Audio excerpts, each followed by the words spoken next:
Jizzax viloyat ma'muriy sudi raisi tomonidan Jizzax viloyat ma'muriy sudlarida faoliyat ko'rsatayotgan sudya va sud xodimlarining yaqin qarindoshlari ishtirokida bugungi kunda ro'y berayotgan korrupsiyaviy holatlarni oldini olishga qaratilgan qator islohotlar mazmun mohiyatini o'rganish va O'zbekiston Respublikasi sud tizimida korrupsiyaga o'rin yo'q mavzularida yig'ilish bo'lib o'tdi. Hozir shu haqda.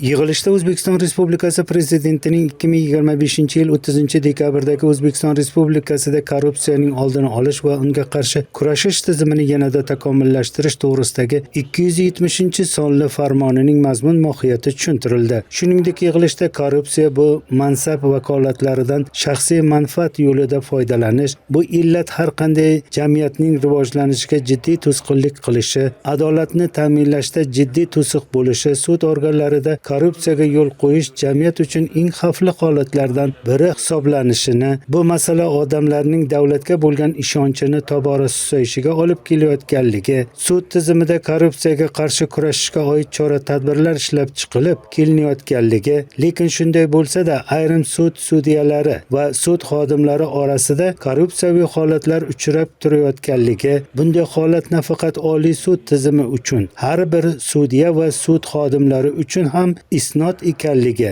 ushbu jinoyat uchun javobgarlikning muqarrarligi, sud tizimida korrupsiyaga qarshi murosasiz kurashish lozimligini bayon qilib, barcha sudya va sud xodimlarini ushbu masalada ogoh bo'lishlari ta'kidlab o'tildi. Qayd etish joizki, bunday illatlarga murosasiz qarshi kurashish yurtimiz ravnaqiga hamda fuqarolarning sud tizimiga bo'lgan ishonchini mustahkamlashga muhim omil bo'lib xizmat qiladi.